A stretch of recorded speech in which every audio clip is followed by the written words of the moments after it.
To the YouTube channel. और आज हम देखने वाले हैं second part traumatic spinal cord injuries का। इससे पहले वाले पार्ट फर्स्ट के अंदर हमने देखा था physical therapy management early after the injury, ठीक है, जिसके अंदर हमने ये सारे पॉइंट्स कवर किए थे। आज हम करेंगे इंट्यूबमेंट, ठीक है। ये जो बुक है ये हमारी सुलेवान है, ओके। तो अब हम शुरू करते हैं लाइन बाय लाइन इंट्यूबमेंट के बारे में पढ़ना कि स्किन की केयर जो होती है वो कितनी ज़्यादा क्रूशियल पार्ट प्ले करती है, ठीक है। ड्यूरिंग द एक्यूट फेज बहुत ज़्यादा ध्यान से और रेगुलर स्किन चेकअप कर इंस्पेक्शन करना है। ये एक शेयर रेस्पॉन्सिबिलिटी हो जाती है पेशेंट के मेडिकल और रिहैबिलिटेशन टीम उसका अच्छे से चेकअप करें, ठीक है। जैसे जैसे रिहैबिलिटेशन फेज इंक्रीज़ होगा, जब वो एक्टिव रिहैब पर आ जाएगा, तो पेशेंट को हमें खुद सिखाना है कि स्किन इंस्पेक्शन की कितनी ज़्यादा क्रूशियल इम्पोर्टेंस है उसकी लाइफ में, ठीक है। अब देखते हैं जो असेसमेंट होता है प्रेशर इंजरीज़ के लिए। क्या होता है कि स्पाइनल कॉर्ड इंजरीज़ में पेशेंट बहुत ज़्यादा टाइम बेड पर लेटे हुए एक्सपेंड करता है, ठीक है, बहुत ज़्यादा टाइम तक वहाँ पर ऐसे लेटा रहता है। तो स्पेसिफिक पॉइंट्स पर प्रेशर पड़ता है, जिसकी वजह से वहाँ पर प्रेशर सोर्स या फिर प्रेशर इंजरीज़ या बेड सोर्स, ये सारे, या प्रेशर अल्सर्स, ये सारे शब्द यूज़ होते हैं उस जगह के लिए जहाँ पर कि प्रेशर की वजह से इंजरी हो जाती है, ठीक है।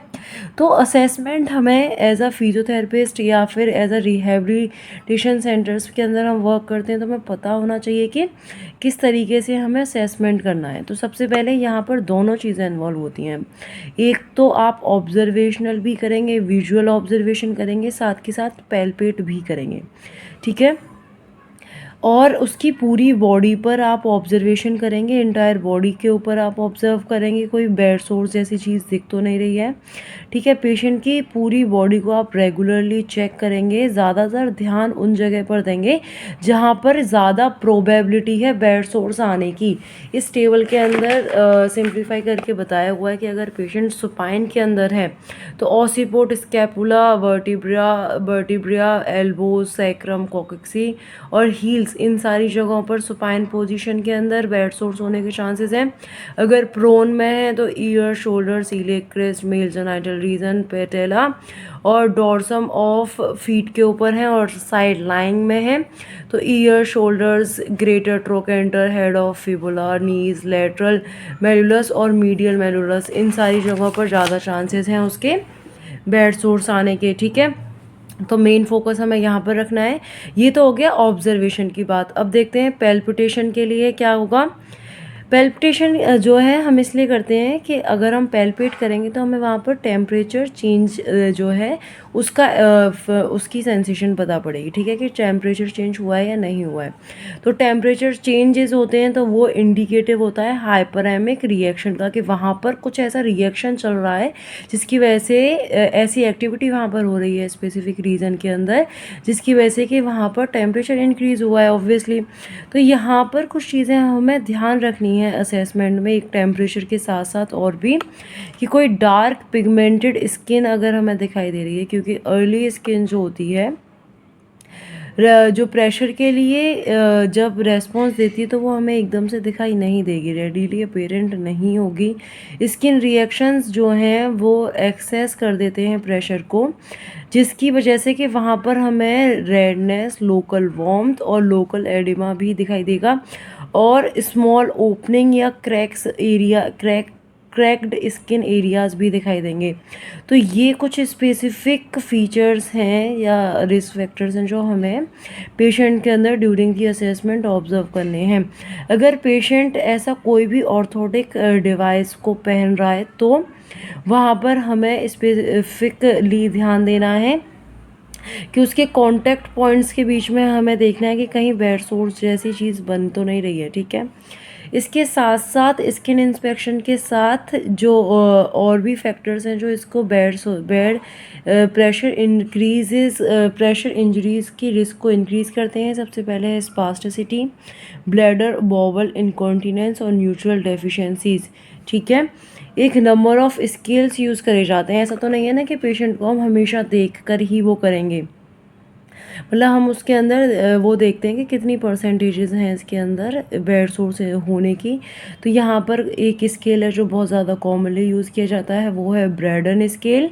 दूसरा स्केल है हमारा spinal cord injury pressure ulcer scale, ठीक है। And third one is SCIPUS, इसका यही स्क्यूपस एक्यूट, जो डिज़ाइन किया गया है एक्यूट कंडीशंस या एक्टिव रिहैबिलिटेशन के टाइम पर एससीआई के लोगों के साथ, ठीक है। स्पाइनल कॉर्ड इंजरी कि जब एक्यूट केयर में है या एक्टिव रिहैबिलिटेशन में है तो हम ये इसके बस एक्यूट स्केल को यूज़ कर सकते हैं, ठीक है।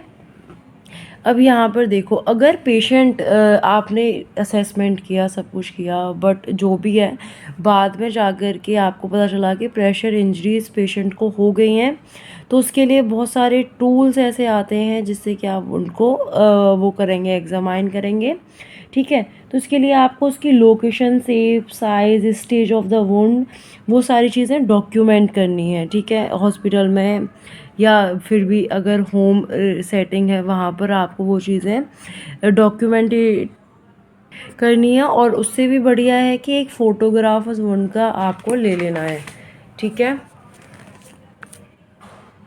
ओके, तो अभी हमने इसमें क्या क्या पढ़ा। स्किन की केयर बहुत ज़्यादा ज़रूरी है, पेशेंट को ये चीज़ बतानी है, प्रेशर इंजरीज होंगी, उसके लिए हम विजुअल ऑब्जर्वेशन और पेल्पिटेशन दोनों करेंगे। पेल्पिटेशन के अंदर हम डार्क पिगमेंटेड लोकल वार्मथ और लोकल इडिमा को नोटिस करेंगे। अगर पेशेंट ऑर्थोटिक डिवाइसेस पहन रहा है तो उसके कॉन्टैक्ट पॉइंट्स को देखेंगे। ओके, अदर फैक्टर्स जो रेस्पॉन्सिबल होते हैं प्रेशर इंजरीज़ के लिए वो है स्पास्टिसिटी, ब्लैडर और bowel incontinence and neutral deficiency. और स्केल जो मोस्ट कॉमनली यूज़ किए जाते हैं वो है ब्रैडन स्केल और spinal cord injury pressure ulcer scale, जिसे हम स्क्यूपस भी कहते हैं, ठीक है। और इसका दूसरा जो भाई है वो है एक्यूट स्क्यूपस, जो कि उसके अंदर यूज़ किया जाता है। और अगर एक्यूट कंडीशंस के अंदर वो यूज़ किया जाता है, अगर फिर भी प्रेशर इंजरीज हो गई हैं तो आप उसको डॉक्यूमेंटेड करेंगे। बाकी का जो ट्रीटमेंट है वो दूसरे चैप्टर के अंदर इसने एक्सप्लेन किया हुआ है, ठीक है। अब दूसरी जो चीज़ है वो आती है यहाँ पर range of motion. Range of motion के लिए हम गोनियोमीटर यूज़ करेंगे रेंज ऑफ मोशन को असेस करने के लिए। शोल्डर रेंज ऑफ मोशन जो होता है वो पर्टिकुलरली ज़्यादा इंपॉर्टेंट होता है टेट्राप्लेजिया के पेशेंट में, ठीक है। और बाकी डिपेंड करता है कि लेवल ऑफ इंजरीज क्या हैं, ठीक है। टेट्राप्लेजिया में लेके ज़्यादा रेंज की ज़रूरत होती है मोबिलिटी स्किल्स को गेन करने के लिए, ठीक है।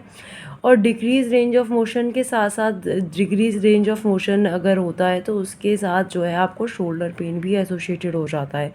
और यहाँ पर हम असेस करेंगे range of motion, ROM assess करेंगे, हैमस्ट्रिंग लेंथ, हिप एक्सटेंशन का और एंकल डॉर्सिफिकेशन का, डॉर्सीफ्लेक्शन का, क्योंकि यहाँ पर जो है कॉन्ट्रैक्चर्स होने के चांसेस बहुत ज़्यादा होते हैं इस जॉइंट के अंदर, इसलिए हम इसकी ROM को असेस कर लेंगे, ओके। अब थर्ड चीज़ आती है आपकी मोबिलिटी स्किल्स।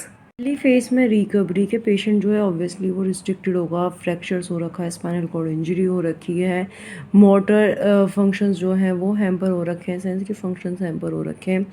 तो यहाँ पर जो है वो रिस्ट्रिक्टेड होगा एक सर्टेन मोशन और पोजीशन के अंदर, ठीक है। मतलब वो एक ही पोजीशन में रह रहा होगा बहुत टाइम तक, तो उसकी जो as well as limited ability to tolerate an upright posture for extended period of time. वो पेशेंट अपराइट पोस्चर को भी, मतलब एक सीधे पोस्चर को भी ज़्यादा समय तक टॉलरेट नहीं कर पाएगा, ठीक है। तो इसके अंदर ना बहुत ज़्यादा क्रूशियल रोल होता है उसके सर्जन का, ठीक है। ये चीज़ इंपॉर्टेंट है कि आपके पास अगर वो आ गया और आप उसके ऊपर कुछ भी करना शुरू कर दो, नहीं, उसके लिए आपको एज अ टीम वर्क करना पड़ेगा, उसके सर्जन से कंसल्ट करना पड़ेगा, एक बार डिस्कस करना पड़ेगा कि क्या ये इन एक्टिविटीज़ के लिए ठीक है, अभी इसके फ्रैक्चर्स स्टेबल हैं या नहीं हैं, ठीक है। बिफोर, पहले एक एक्यूरेट, डिटेल्ड और स्पेसिफिक डिटर्मिनेशन करने से पहले किसी भी फंक्शनल स्किल की थेरेपिस्ट जो है एक क्लियरेंस ले ले उन सर्जन से सारी एक्टिविटीज़ के लिए कि उसके फ्रैक्चर्स जो हैं वो स्टेबल हैं या नहीं हैं, ठीक है। जो बेसिक मोबिलिटी स्किल्स होती हैं वो पेशेंट को सिखा देनी चाहिए, जैसे कि rolling in the bed, transitioning supine to and from sitting, management of lower extremities, okay. And short sitting balance भी हमें उसको सिखाना है, ट्रांसफर सिखाने हैं। तो ये जो सेक्शन था ये सारा आपका एक्टिव रिहेबिलिटेशन के लिए था, जो अभी हमने यूज़ किया है, ठीक है, पढ़ा है जो भी। इसके आगे अब हम मोबिलिटी स्किल्स वगैरह जो यहाँ पर एक एक शब्द के अंदर है उसको और अच्छे से अब आगे बुक के अंदर पढ़ेंगे। ओके, तो ये था अभी तक का हमारा सारा फिज़िकल थेरेपी मैनेजमेंट क्या क्या होगा। इसके बाद जो है ये फ़िज़िकल थेरेपी इंटरवेंशन, क्या आप फिज़िकल थेरेपी में क्या पेशेंट को दोगे, ठीक है, क्या कराना है, कौन सी ट्रेनिंग करानी है, ठीक है, कौन सी ब्रीथिंग करानी है, एब्डोमिनल बैंड, मैनुअल स्ट्रेचिंग, ये सारी चीज़ें। तो thank you so much for watching, please like and subscribe for more such detail videos. और अगर किसी के पास बुक नहीं है तो टेंशन लेने की ज़रूरत नहीं है, मैं सारी चीज़ें बुक से ही पढ़ा रही हूँ, इसीलिए क्योंकि ये काफ़ी एक्सपेंसिव बुक है और हर किसी के पास में भी नहीं हो, ठीक है। Thank you so much.